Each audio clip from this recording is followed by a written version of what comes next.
You don't know CybelAngel, it's normal, because we are specialized in dark web, and so we are dark in the shadow. No, not at all. Because we are specialized in B2B enterprise, so we are selling to really, really big companies, and we are not talking to consumers. So just in a nutshell, to give you my background, I'm an ESCP alumni, specialized in finance. I worked in finance for 13 years, managing $7 billion in Europe and then in Asia. And then I started my career of entrepreneur when I was in India. Then I moved to Thailand, and I'm in New York. So I'm based in New York, and I just landed yesterday in Paris. My company that I built with my brother, by the way, but now we are not only two, we are 200, so it's a little bit bigger. 7 years ago, we are specialized on fighting threats, cyber threats on the internet. So, as you can hear in the newspaper, cybersecurity is a key threat for the world. Why? I'm going to tell you why. And me, I'm not focusing my energy on working for state or governments. I'm really focusing the energy of CybelAngel to work on private sector. And in the private sector, the really, really, really big companies, the biggest companies in the world. Just to give you an understanding, we are working for 57% of the CAC 40, so the largest 40 companies in France, and we have a penetration rating of almost 25% for companies more than 7,000 employees in France. And in the world, we are working with, again, name it, the largest telcos in the world, the largest pharmaceutical companies in the world. They are our customers. Why? Because we are finding cyber threats for them. And this is key, because if we don't find them, hackers will find them. Just 2 seconds, and after I will stop talking about my company and talking more about the topic about the Cold War in cyber. But we have different expertise. One is a technical one with a scanner of the internet. We are scanning the full architecture of the internet every day. So internet is made of 4.3 billion IP addresses in the world. We are testing all of them in 24 hours. And we are detecting 3 billion of new documents every day leaked by negligence. Among these 3 billion documents, some really, really sensitive documents like the nuclear power plant blueprint, like the new formula for the new vaccine of coronavirus or something like that, like the data center blueprint of the largest cloud provider in the world. This kind of big, messy information, nobody wants to be freely accessible on the internet. We find them. We find them because they are currently leaked by negligence. There are also we are also detecting a lot of potential entry door to IT security company, to IT infrastructures of big company. So for hackers to get access to a company and destroy everything or steal everything, spy everything. So we are able to detect these entry doors. This is called asset monitoring and detection of asset, shadow IT, and so on. And we have human capabilities, which is an analysis and an expertise in the dark web. Dark web is when the information has been stolen, then it's exploited and resell on the dark web, on the black market. And in the black market, you can find a lot of things. Dark web. Let's make it as conversational as we can. So if we have any question, you just raise your hand and you stop me and I answer your question. But dark web, just to start with this one, is mainly made by mafia or bad guys who want to make money. It's just profit. Their target is profit. Target is profit. What you can find on dark web. Cyber is easy. Every time you will see, oh, cyber is a little bit complicated. Cyber is easy. I'm going to give you right now, right here, right now, one trick to understand cyber.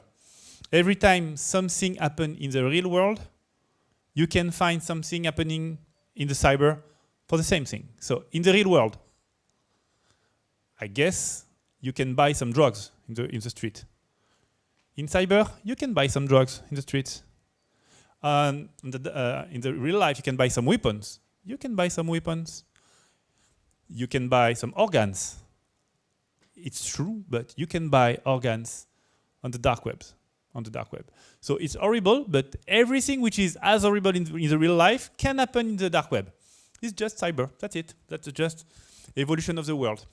I'm not saying that I agree with this one. I think it's an horrible thing, but it's a reality.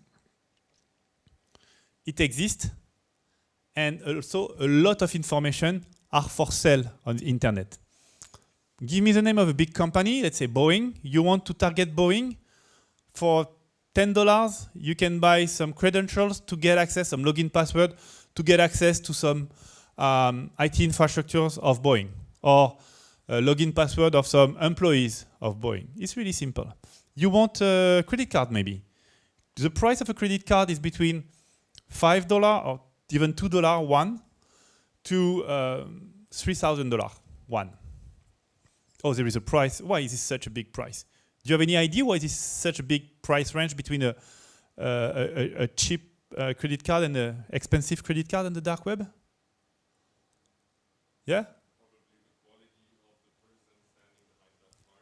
Yeah, the quality of the person, yes.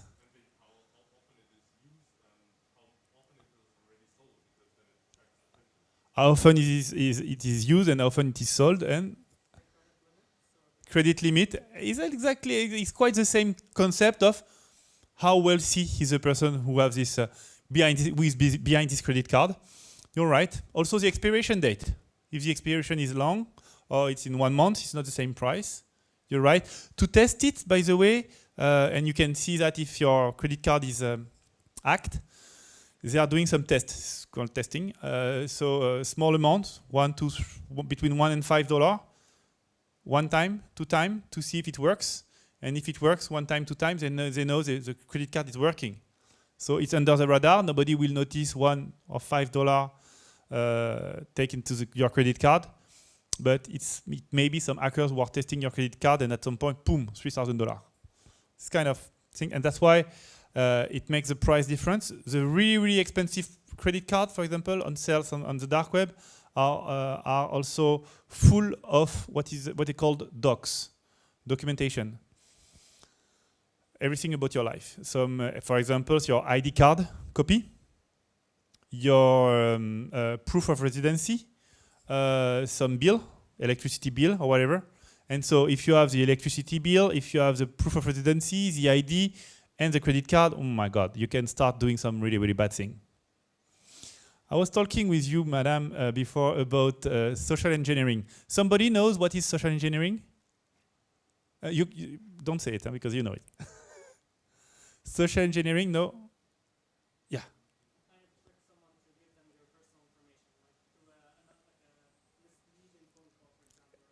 Exactly. Try to trick somebody by trying to get something from somebody, by tricking this person with fake phone call or things like that.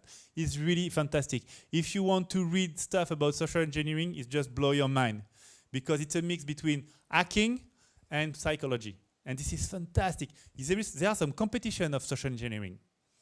You can imagine like a field with 10,000 people, and in the middle of the 10,000 people, a cage in plastic. A guy is sitting in the plastic cage with only 1 computer and 1 phone, and is written 1 target. So let's say you have to steal the password of the CEO of Boeing in 15 minutes. And the guy in the cage in front of everybody is trying to get the the password of the CEO of Boeing in 15 minutes by looking for information on the internet, giving some call, tricking the assistant or whatever. And you know what? It works. I'm sure you say, okay, if it happened to me, it will never happen. I'm so smart.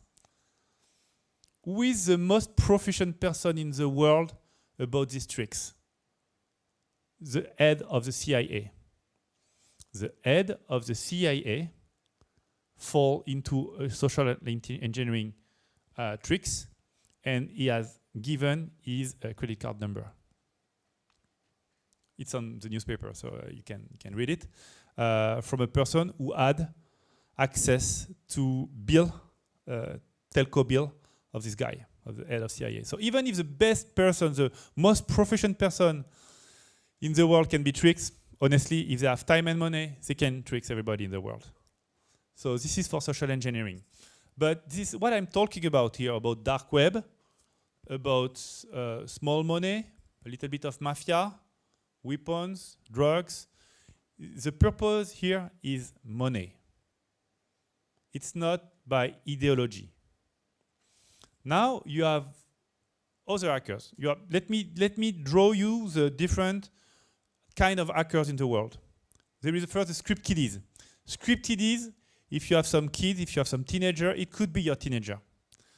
All the manuals, all the documentation is on the internet. And so you can start from scratch really easily by looking for some information on how to buy a credit card or how to hack a database on the internet with almost no skills.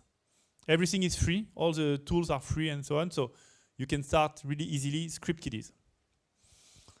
Script kiddies, after you have people who do that for ideology, like activists, with a H, activist, like hacking and activist. It could be any kind of ideology. It could be for environmental purpose. It could be for religious purpose. It could be for political purpose. Whatever ideology you want, you can find activists for. And then you have mafia, people who are doing that for money. They have money, they have time, they are much more proficient. And then you have state-sponsored attack. This is why we are starting to talk about the Cold War.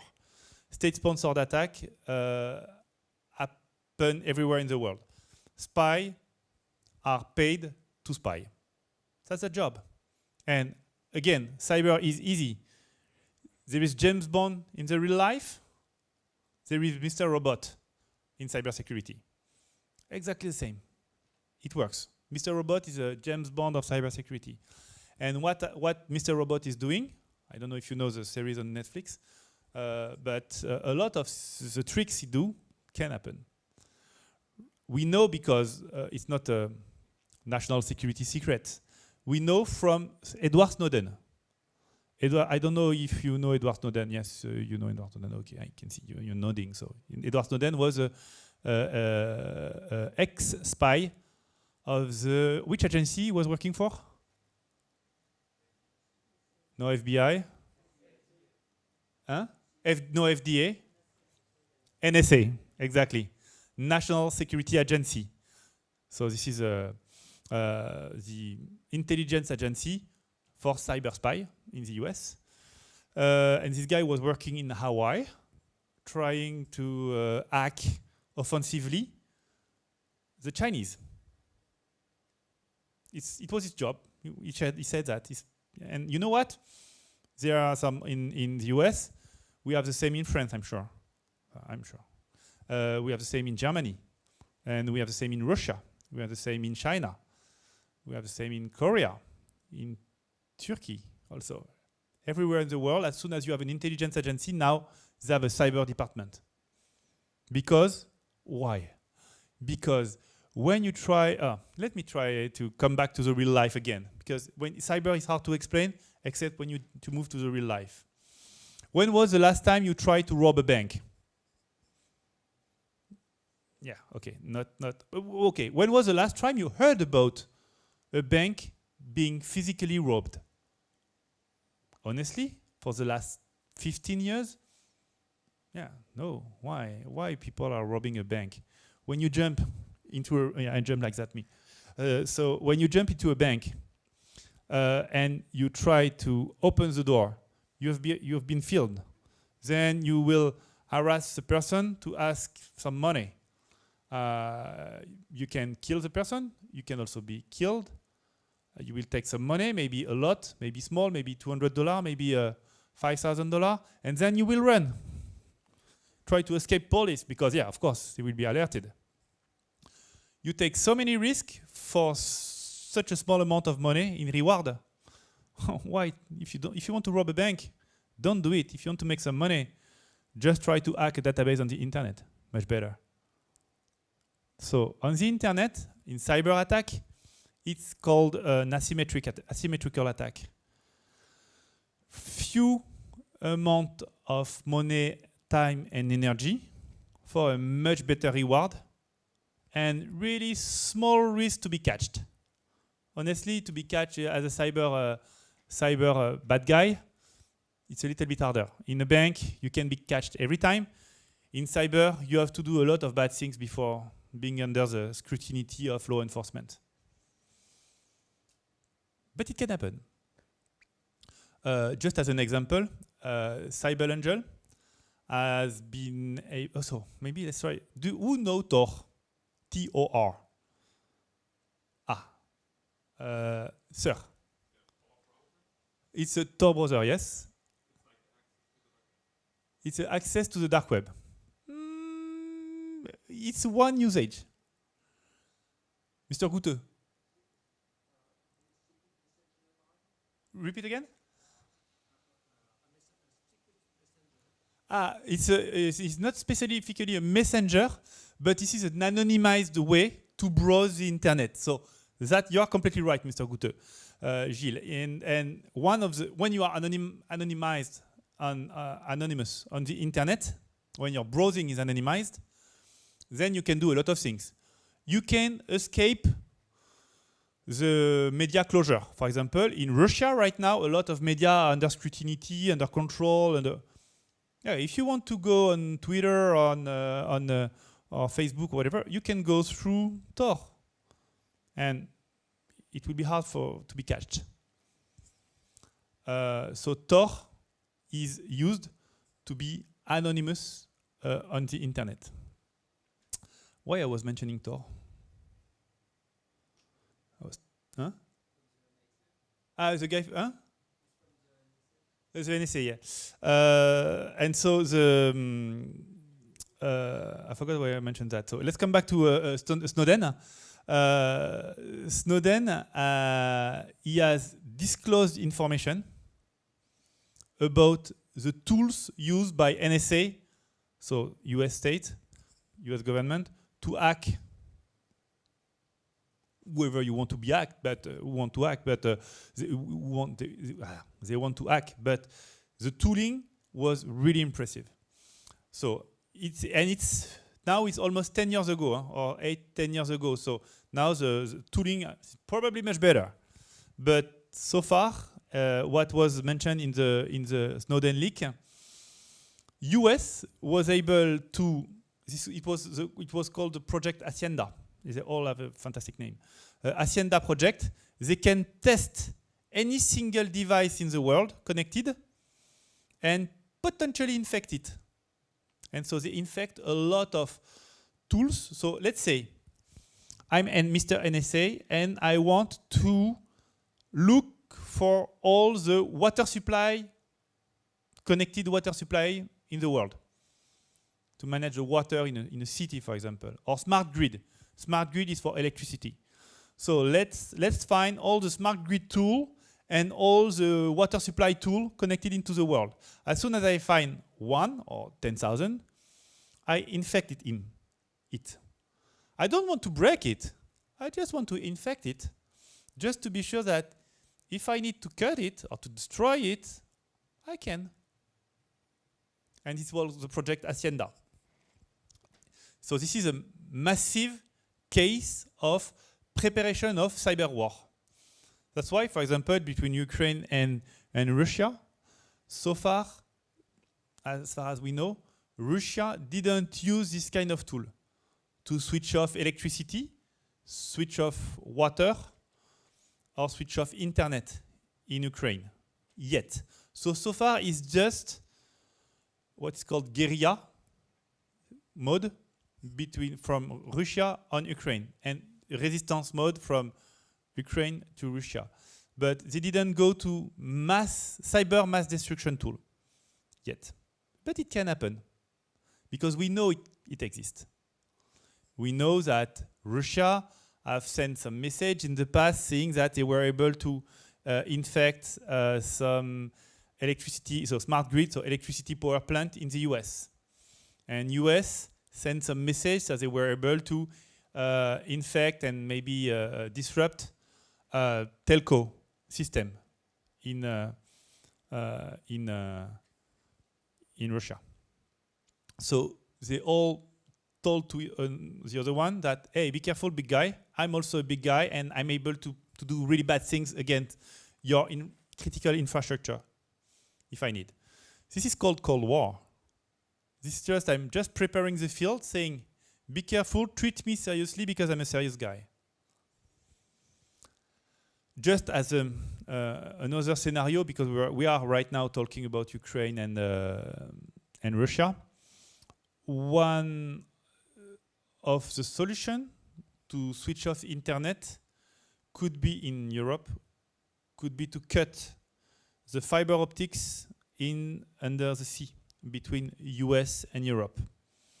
And we know that Russian boats are navigating right now in this area of fiber optic cable of the internet. And so the question is, will they try at some point to cut the fiber optics and maybe trying to disrupt and stop the internet in Europe? Wow, it will be at big level, at a higher scale in terms of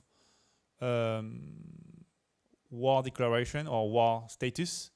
It would elevate the threat really high because it would not be defensive, it would be clearly offensive and outside their perimeter.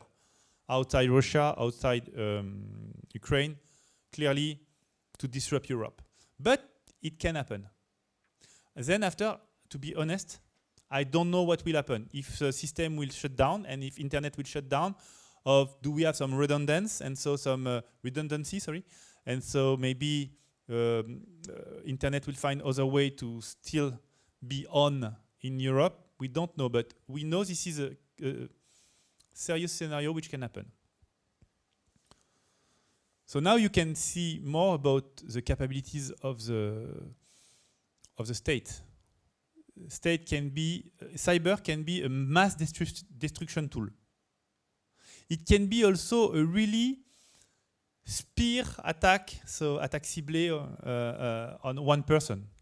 For example, during the jihadi events and so on, I forgot the name of this tool, but it's fantastic. If I want to target you, because you are hiding information that I want to know, I can see NSA, redirect all your traffic from your mobile phone or from internet traffic from your mobile phone and your internet browser into a server that NSA is managing. And you don't even know because your behavior on the internet will be completely normal. You will see the page you want to see. You will discuss with the people you want to discuss. But this is called the man in the middle attack. Somebody will intercept the information in between and will be able to read what you are reading, will hear what you are hearing, will see what you are browsing. Yeah. This has actually already been done by countries in the Gulf. I believe there was a big leak recently about implanting spy software on activists who are against the government. It was leaked, I think, in the New York Times. Exactly. Yeah. So it was leaked in the New York Times, and because it was used, and it was leaked theoretically from Snowden, saying that NSA has these capabilities, but it has been used. Yeah. Usually NSA, when they develop tools, is usually not for fun. It's because they are really using it. But that's true, and it's a little bit crazy when you think about this.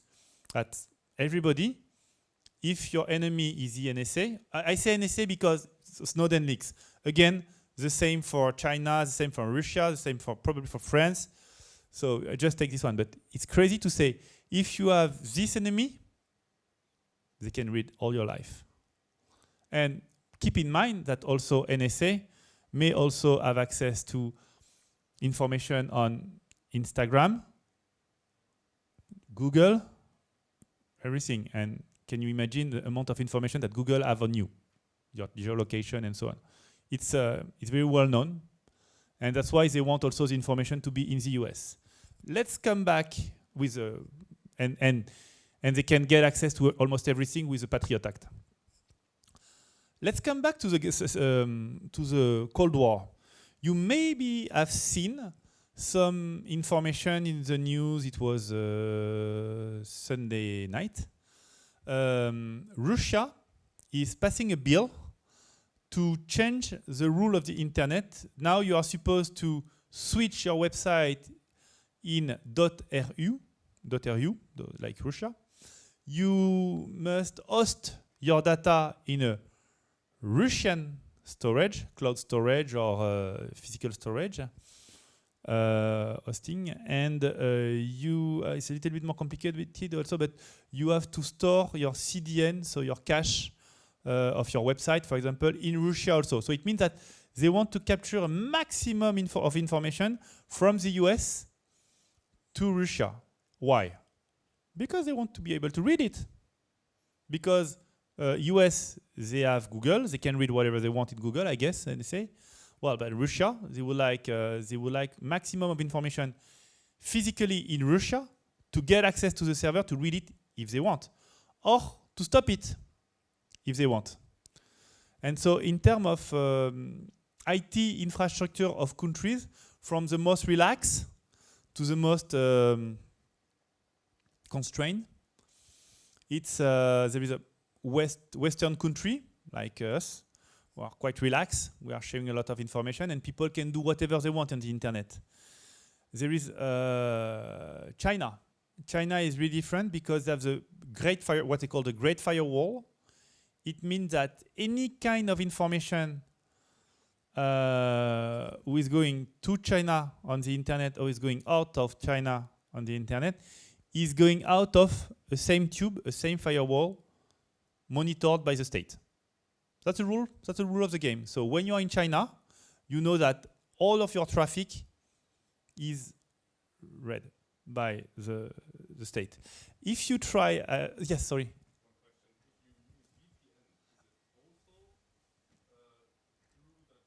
Okay, so it's a good question. What happens if you use a VPN? So somebody else can help me explain me what is a VPN? Not you. Who knows a VPN? What is a VPN? Emisha? A VPN, yeah? Yeah, exactly. It's a virtual private network. It changes your IP address. You're completely right. And so it's a tunnel between, let's say I want to discuss with all of you with my WhatsApp. So I can send my WhatsApp message directly to all of you. And then we will have a discussion like that. If I set up a VPN with Emisha, I will set up a tunnel. And I will say to Emisha, I want to discuss with Mr. and Madam. And so all the traffic, my first traffic, will be diverted to Emisha first. And then Emisha knows the real recipient. And that's a way to hide your traffic. That's right. It's completely right. And so, for example, me, in the US, sometimes I cannot watch a TV show on the internet because it's only restricted for French people in France. Well, okay, I use a VPN and I'm in France. You can do that in China to hide your traffic. What happens if you do that? A policeman will knock at your door. It happened to one of my friends because he was watching sports on his TV through a VPN. He was in China. Policeman knock at his door to say, hey guy, you are using a VPN. We want to know why. You have something to hide? So this is what happened. Yeah.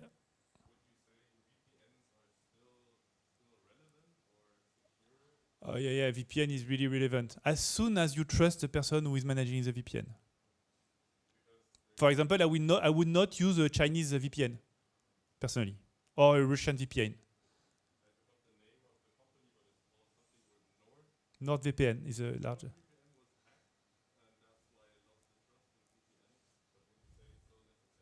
But VPN is good when you want to hide your trails. NordVPN is one of the largest providers in the world.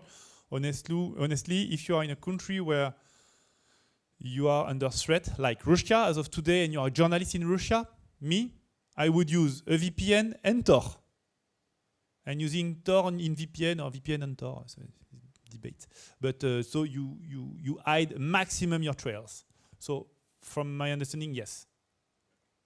But you have to trust. For example, in the dark web, there is a lot of VPN access to sell in the dark web on dark solution. Don't do it. Don't do it. They are stealing your credentials. It's just a trick. Yes. You mentioned WhatsApp.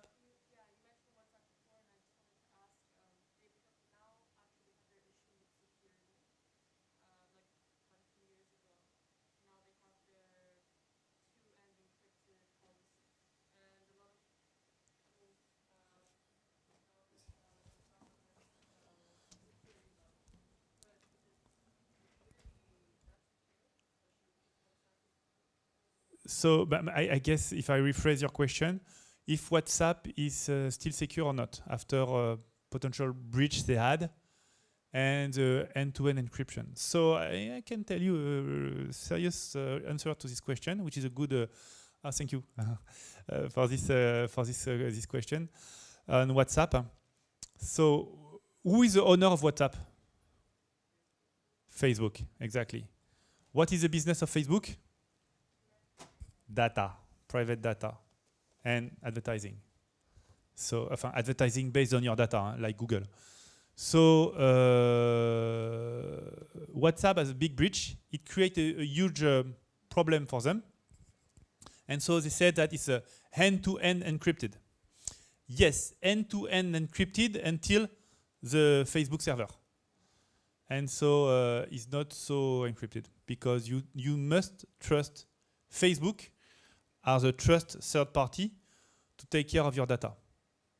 If your enemy is the US, if you are a national security threat, probably is not the best tool to use. For example, if you are a jihadi and you prepare terror attacks, they are not using WhatsApp because WhatsApp can be used. If you are, for example, people from I say something stupid, but you are from Dassault, French aircraft manufacturer, and you want to sell a jet, fighter jet or military jet to England or whatever, be careful because you are in competition with US. So maybe if you are using WhatsApp to negotiate your contracts, maybe not a good solution. So the best solution in the world for that, if you want, and it's a business solution and it's a French solution, it's called Olvid, OLVID. It's a fantastic company made by one of the co-founders of CybelAngel, so that's why my company. A friend of mine, but technically it's the best in the world, and even the NSA cannot read the message because Olvid is based on an infrastructure where it does not trust anybody. It's zero trust. It just trusts you and me if we are in the same time creating a secure channel between together. And so we don't trust anybody. They don't have a directory. They don't trust a third party like a server like Facebook or whatever. If you do that, you're the best in the world. So WhatsApp, but again, it depends on who are your enemy. It depends on your security posture. Who are your enemy, sir? So would you say the best communication way in a business is still via email when the servers are hosted by the company, for example? Or what would you say is the safest way of communication in business? It depends on your level of paranoia. It depends. That's true. It depends also of your security posture. It depends who are your enemies. If your best enemy is your grandmother or your ex-girlfriend, it's okay. It's okay. It's not a big deal. They are not really tech savvy and they will not be able to read whatever you do. If you're a jihadi, then you need to level up your skill. So For example, for companies who are working on really, really highly confidential information, yes, you must have your own server, web server. It's hard to configure and you need some people to do that. You may have your own encrypted messenger like Olvid, but or you are not so many, or you have somebody you trust in the company to take care of that. So it depends of your level of paranoia. For free, you have PGP, which is the best email encryption system which exists. It's free, but it's a little bit cumbersome to use. It's painful.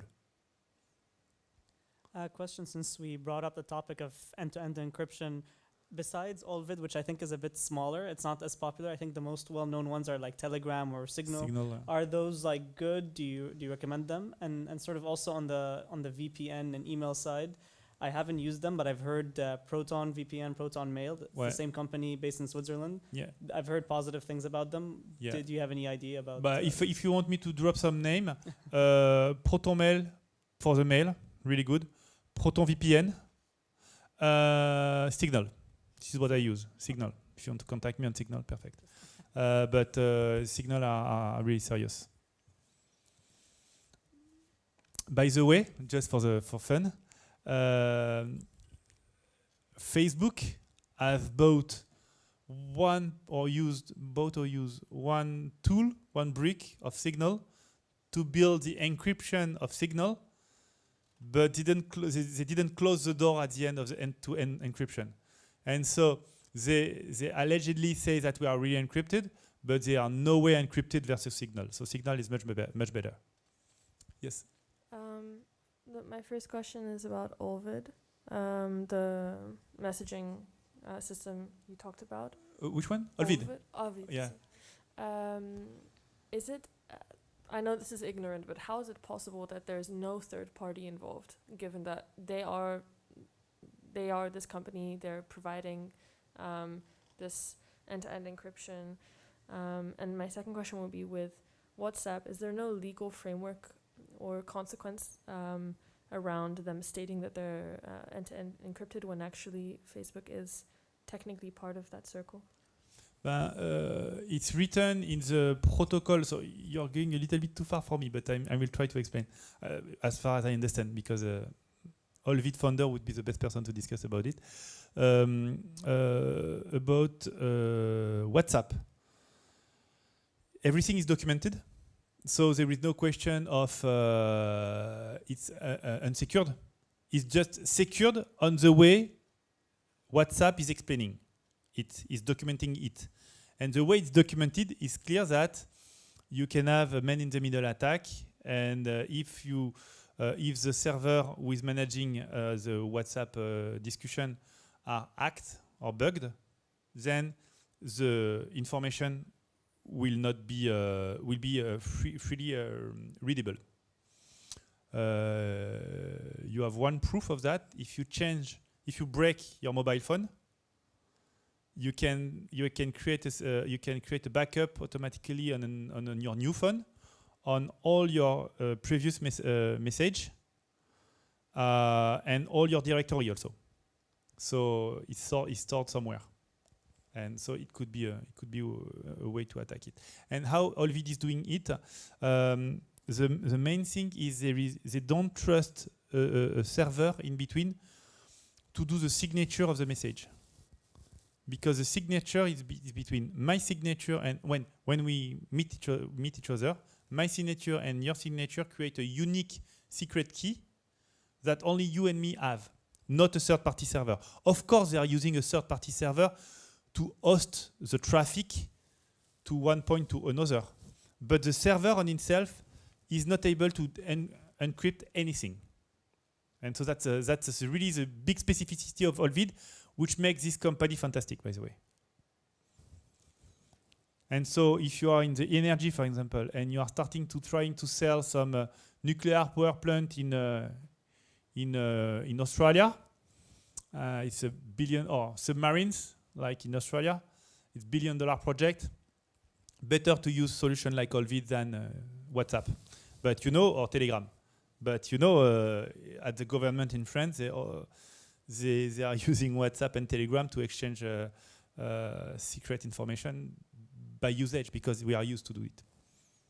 But well, that's any other question? No, I can continue on it's okay. But we're supposed to finish, no? At Not yet, at 8. at 8. Yeah. Ooh. I mean, you can finish whenever you want. No. But you, originally we were supposed to finish at 8. Yeah. Ah, okay. Okay.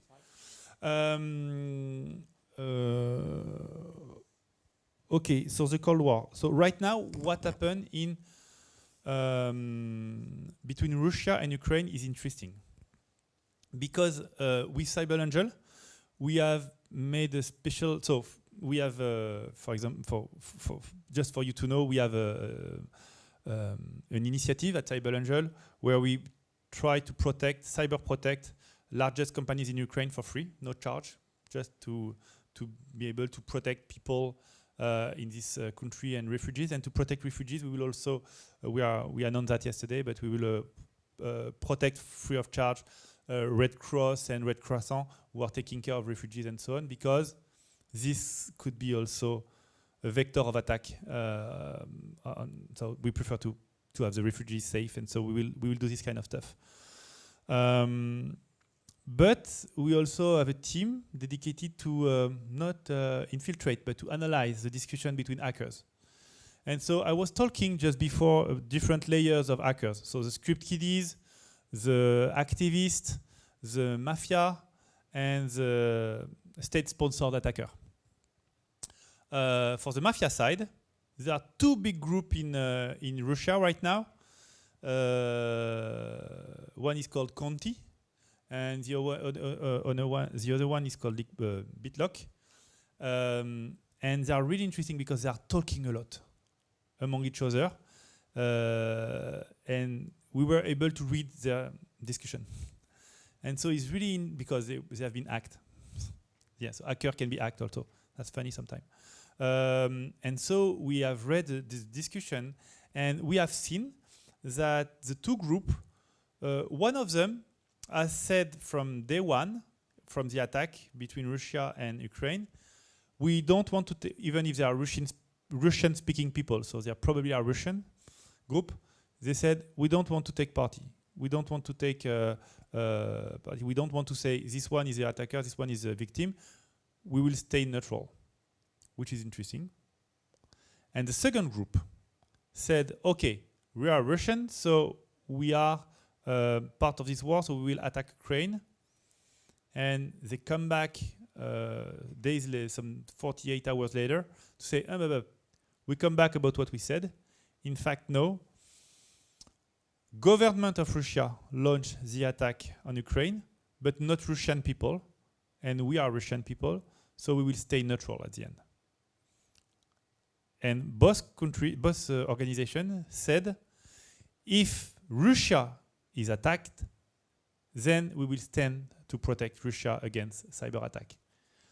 Interesting, because by reading this, we understand from the interior, because there are no more journalists in Russia, but we understood from the interior that government of Russia has launched this attack, but probably Russian people are not really supporting it, but Russian people stay Russian, and so if their country will be under attack at some point, they will defend it. But so far, what we read, they are not supporting it.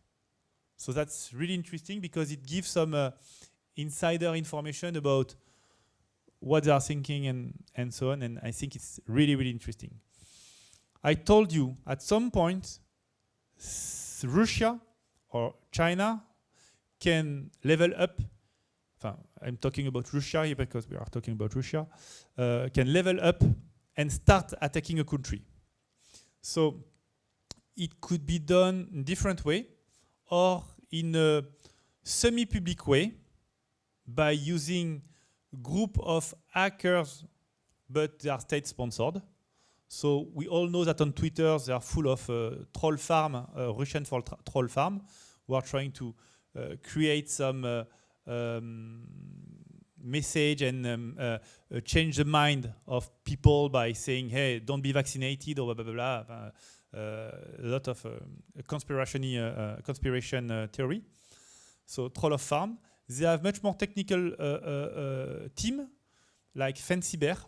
Fancybear it's a very well-known organization. You can Google it. Fancy like fancy and bear like an ours. And they are an extension of the intelligence service of Russia and were able to do some highly technical attack and sometimes destructive attack on target. But it's really close to the state.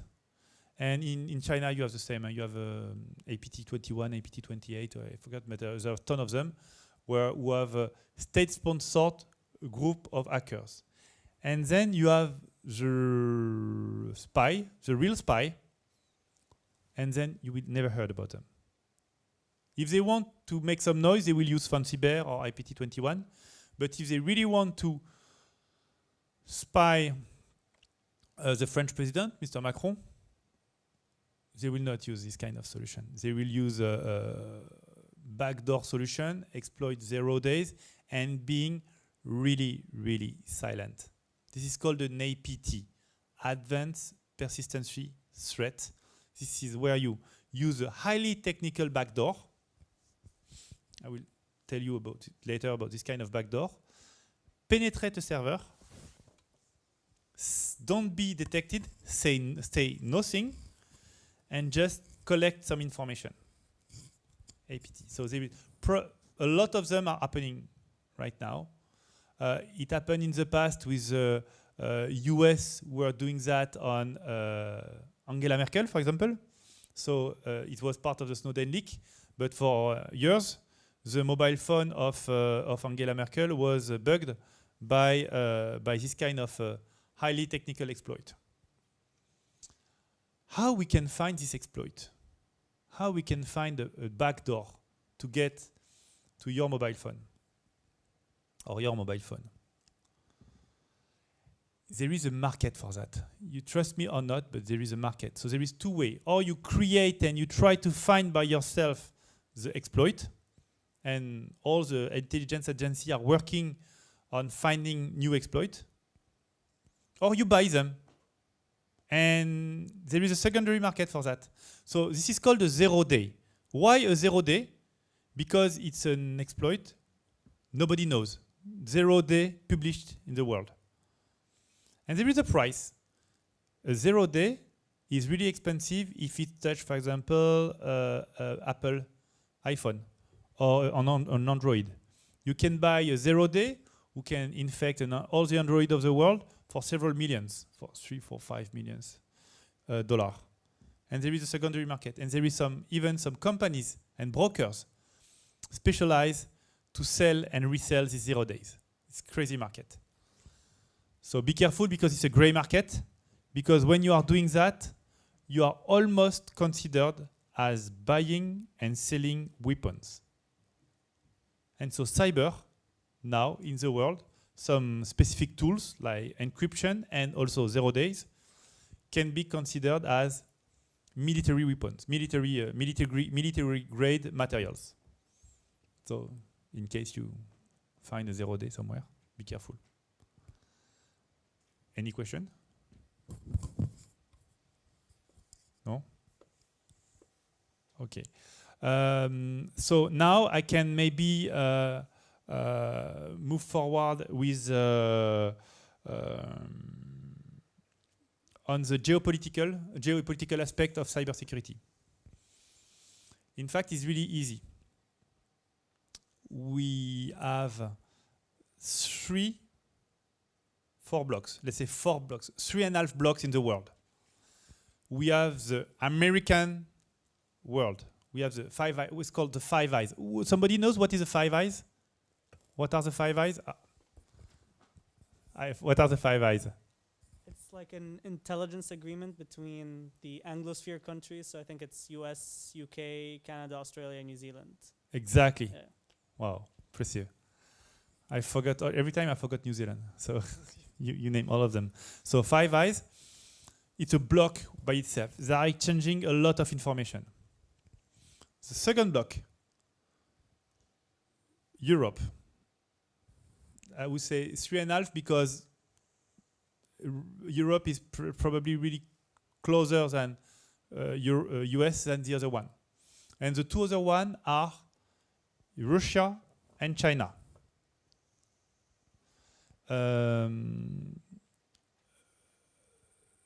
Russia and China is complicated. It's love and hate relationship because both of them are non-alignés. I don't know how to say that in French, but they don't want to follow the West. They have their own capabilities. They have spent a lot of money and people in it and developed their own capabilities. They are really strong. But sometimes they are friends, sometimes not. It depends on the interest behind, geopolitical interest, political or business interest. So it's complicated, but usually they are sometimes closer than we expect. In the US, they are really strong and they are exchanging a lot of information with their friends. And in the middle, there is Europe, with more silence than Russia. Russia, when they do something, they make a lot of noise. They don't give a shit about what they do. Oh, I'm destroying this power plant. Yeah, I did it by cyber destroy. I did that, and it's not a big. It's almost not a big deal. In the US, they try at least to do this plausible deniability. So at least I would say, I didn't do it. It was not me. In Russia, not so much. They make a lot of noise because they want the world to know that they are strong and they are bold. China is different. They are strong, they are bold, but they are more low profile than Russia, but probably much more active and much more skilled. So probably what we will see in the world, and Europe is skilled, but it's a scarcity. It's not a scarcity. It's several countries with their own capabilities. They are not sharing so many information. So if you ask me what are the real two big players in the world, US and China. After Russia is a little less skilled, and Europe, the problem is they are so divided. And so this is really reflecting what's happening right now in terms of geopolitical story. Let's go back to the real life. US left Afghanistan. Iraq, they didn't take party into the Syrian conflict so much, where China, the GDP and the economy of China is becoming bigger and bigger. They want to be independent, and they are start competing face to face on some industries with US. And so what happened in the world in terms of rebalancing of geopolitical and economical power happening also in cyber in the same time. So that's really funny to see how cyber is just the mirror of what's happening in the real economic life. Sorry, sir? Yes, about Israel. Where do you put Israel? In Europe or? Where you put Israel. Israel. On the I have a funny story for Israel. Definitely on the US side. Not in the US, but close to the US. When they have the same enemy, they cooperate very, very well. Somebody knows what is Stuxnet? Stuxnet.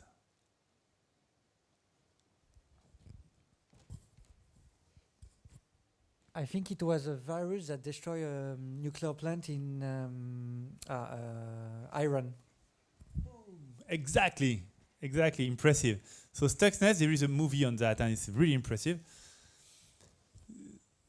Iran, it was 15, 20 years ago, but the Stuxnet attack happened, I think, 12, 13 years ago. Maybe I don't know. I don't exactly remember the date. Iran was increasing its power in terms of nuclear capabilities, civilian capabilities, but also enriching the nuclear material for military-grade usage. And this was a threat for the US and Israel. And so they decided to take action. How do they do? How do they stop the nuclear program of Iran? Or you launch a war. I was talking about asymmetrical attack. Or you launch a war and a ton of people will die. And maybe you will create a World War III. Or you infect the nuclear power plant. Here it was not a plant, it was uranium enrichment tools, centrifuges, I don't know what's the name in English, to create military-grade radioactive material. And so they have been able to use 3 different 0-day. Now you know what is a 0-day. So they found or create 3 0-days, package that in a virus, spread the virus in the world. A lot of people have get access to this virus at some point, but how to implant the virus inside the nuclear power plant in Iran? This is where the story is not really clear. So we don't know this. So you can go on WikiLeaks, on Wikipedia, and there's a fantastic article on it, on Stuxnet, Stuxnet. But we still don't know, the story is not really clear how it was implanted. Or it was spread and it was connected to the internet, but the power plant was not supposed to be connected. So maybe somebody physically implant the virus. So there are the 2 scenarios. Or it's a spy who implanted it. You have an idea? No. Ah, Bureau des légendes. Yeah, exactly. And so probably somebody implanted the USB key in the power plant and nothing happened. Exactly like I was talking about. When you are a real spy, you don't come and destroy everything. No. You want to be as destructive as you can. And so nothing happened until one day, one night, and in the code, during the night, when nobody was there, the code was supposed to launch the centrifuges and to make it work so fast so they destroy themselves. And this is what happened. And so, boom, the centrifuges has exploded, and it was the end. And it was, we know because it's documented, it was cooperation between USA and Israel, to come back to your question. Madame? Just a question about, like, I guess time management for those hackers. How much time roughly do they have before, I don't know, Iranian hackers would be able to track that they're doing what they're doing? And this goes for any situation. Like how is it possible that they keep a private server the entire time and don't get hacked themselves? Oh, that's a good question. The problem, I don't even know how Stuxnet story came to the public, if it came by Snowden or in a different way. But when you do this kind of operation, you have the risk to be catched. So it's called obfuscation. It's a theory where you are supposed to clean your trails behind you as maximum as you can, or leave some fake trails. Really easy. Imagine an American hacker is trying to create a virus and put some comment or in code in Russian. If the code is detected, people will say, hey, it's Russian. Hey, no, it's maybe an American. obfuscate himself or create fake trails. So again, we are talking about spies here, so it's really complex. And nobody knows the truth behind. But for example, one story, it's and it's public, so now it has been publicly mentioned several times. French did one thing like the Americans were doing. They have created a virus to infect a lot of servers in the world. And stupidly, the guy mentioned in the comment of the code, Babar.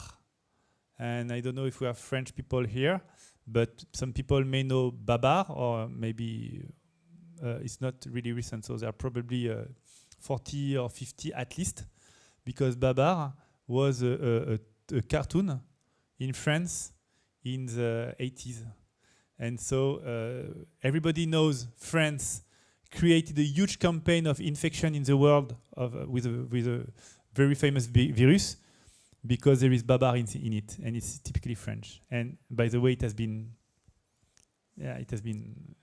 true at the end. So this kind of story, it happens every day. Babar is much more older. It's much more? Much more older. It's the 20s. Oh, really? Yeah, really. Oh my God.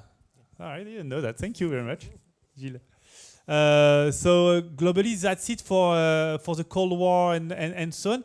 I don't want to. It's late, and so if you have any question, feel free to ask now, or I can conclude. It's really up to you. Questions. Sorry, one last question. I'm just curious, how No, do you... not last question. Ask a question you want. Just curious, how do you see the geopolitical situation with the different blocks playing out, especially as it pertains to Europe? Do you see them eventually, because of the importance of cyber sovereignty, developing their own versions of Google and Facebook and so on, as the Chinese and Russians have done with in their own countries? That's a really interesting question. Again, geopolitically, I think there is two big blocks, China and US. And we want it or not, we are much more on the part of the US one. Why? Because you are using Google, I guess. You're using Twitter and Facebook. So your data is on this side of the world. Yep. In China, they have their own Facebook. They have their own Gmail. They have their own eBay, their own Amazon.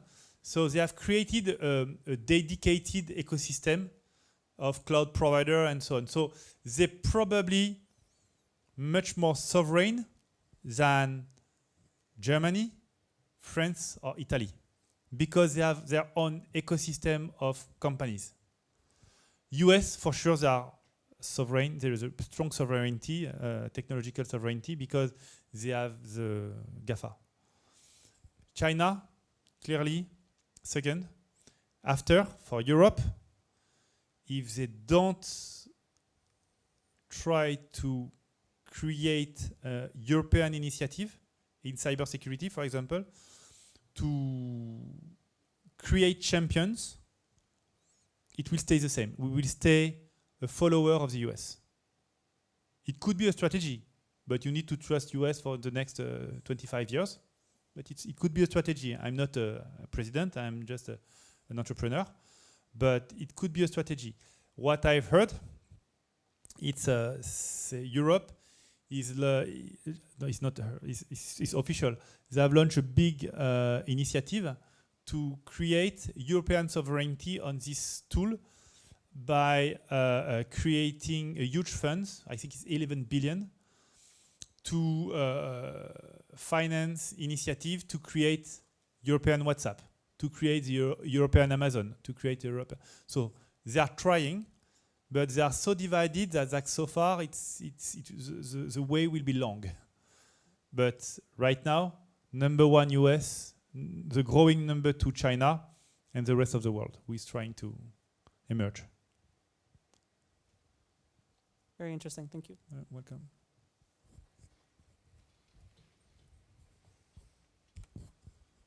I was wondering about the place of corporate espionage in the cyber world.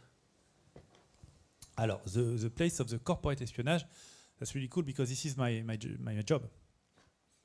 I'm not doing a spy, but I'm trying I'm avoiding my clients, corporate clients, to be spoiled and their information to be stolen. So we are one of the rare solutions in the world. Well, no, we are the best in the world. It's clear because we have been mentioned that by Gartner and so other official research who said that CybelAngel is the best of breed in the world against data leakage of intellectual property, for example.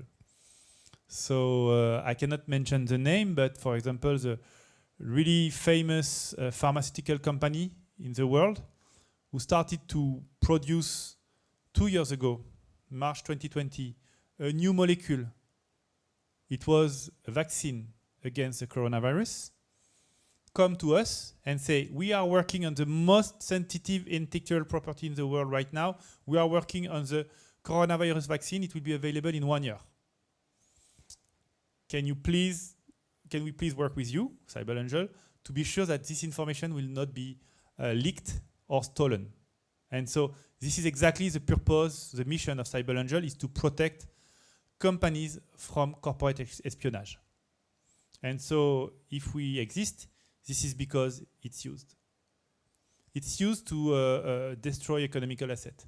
So if you want to destroy an economical company, you can spy it and collect some information, or you can shame them by sharing a lot of information. Let's say, for example, Facebook, they have suffered, I don't know how many times, a leak of their database of users with your mobile phone, your email address, your physical address. So when you do that, you are creating damage, financial damage to Facebook. This is a way to create damage if you want to target a company. So this is why CybelAngel is here, to detect this kind of leaks, to avoid this kind of damage. But it's clearly a strategy from mafia or state, or activists also sometimes. Yes, madam?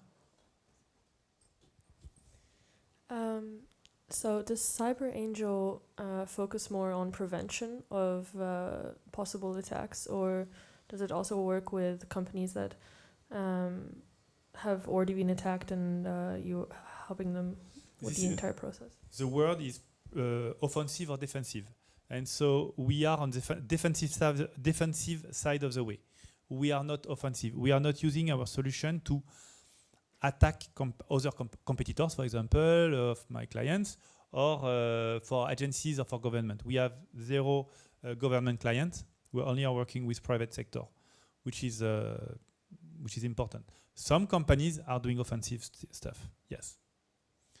Usually backed by ex-intelligence agencies. So for example, there is a company called Flashpoint. They are backed by the they have been created by ex-CIA or so on. So it's not my business. But I can share a story with you. But we are not offensive.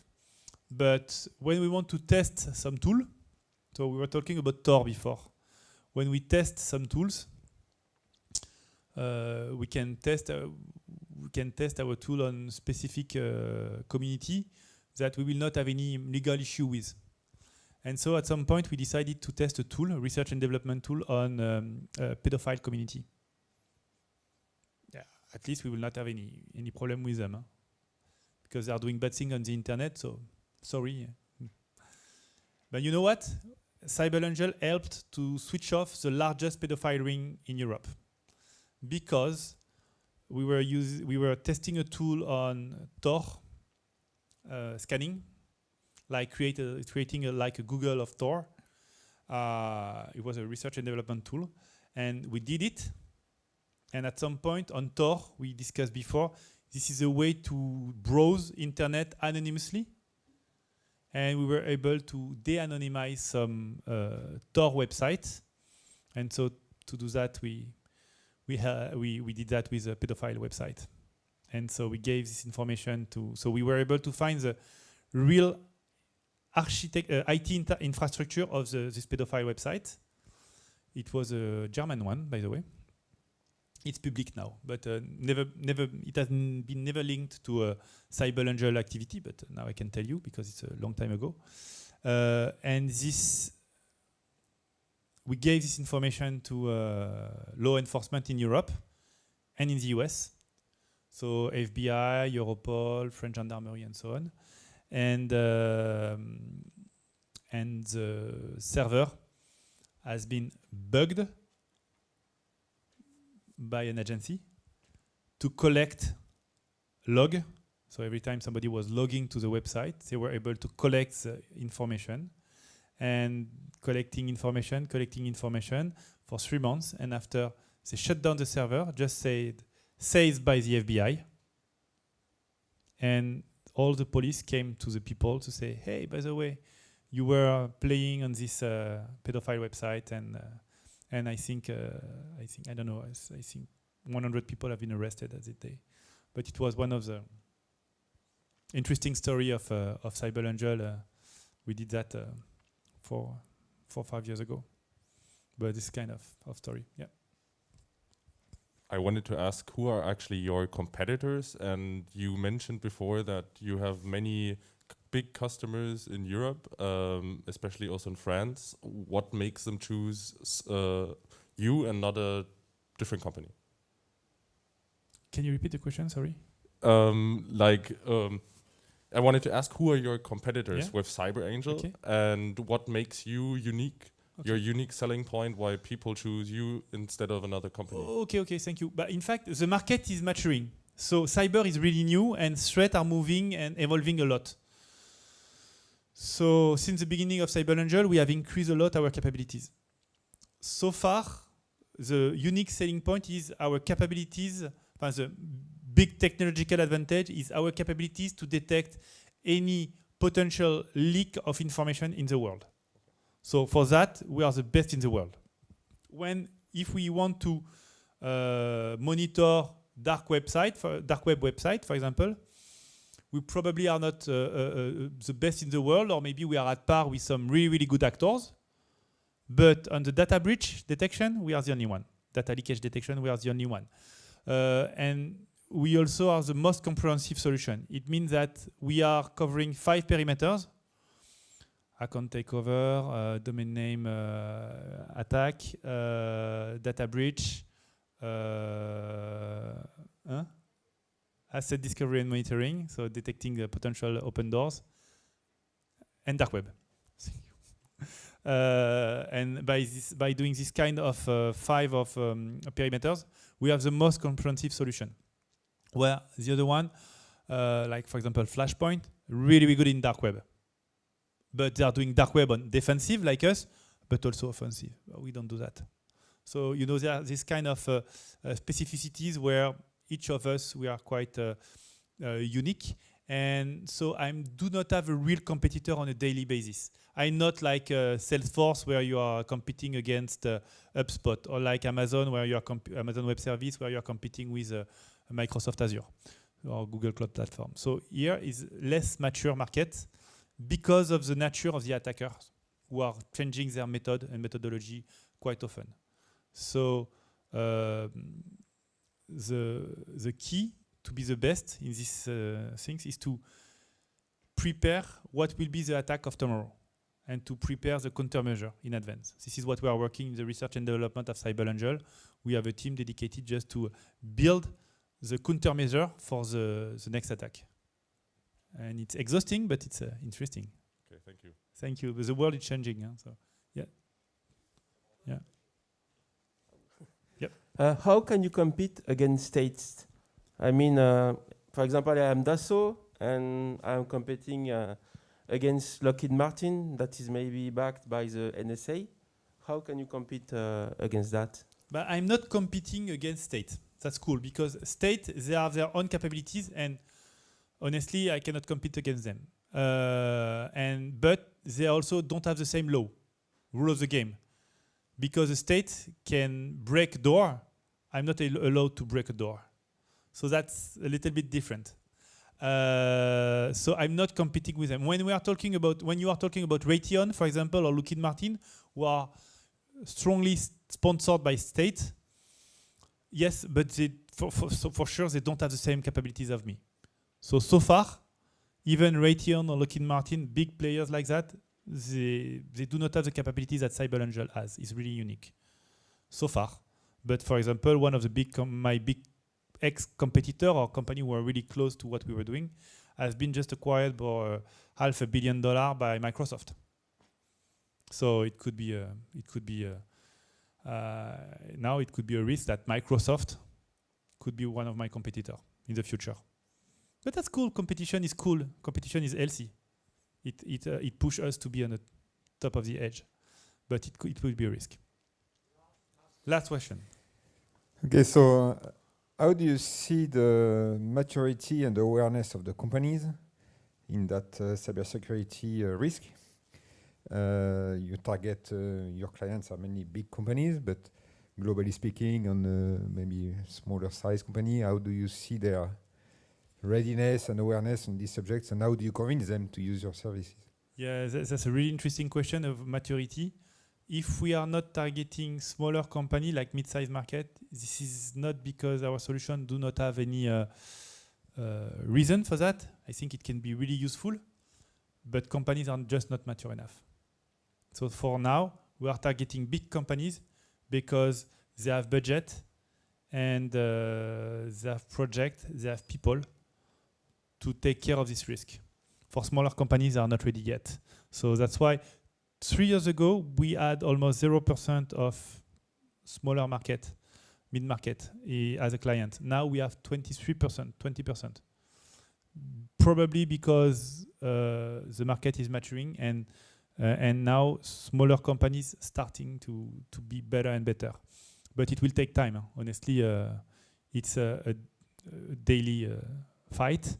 But situation like Snowden, war like Ukraine versus Russia, big hack, big leaks, make the market maturing day by day more and more. So it's just a question of time. But anyway, any big companies in the world will have to equip themselves with a solution like us at some point. It's just a question of time. So maybe I can make a small conclusion. First, thank you for all your questions, for your attendance. That's really cool. I hope I told you some nice story.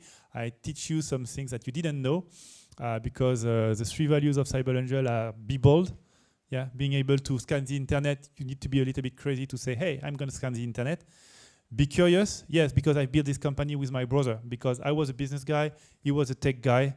And because I was really curious, he was really curious, we were able to cross-fertilize our knowledge and to build this really nice company. Now we are serving hundreds of largest companies in the world, so that's cool. And the third value is team spirit and stronger together. And so I would like to say a special thank you, because you are not so many, and so you are really supportive for me for this talk. Thank you very much.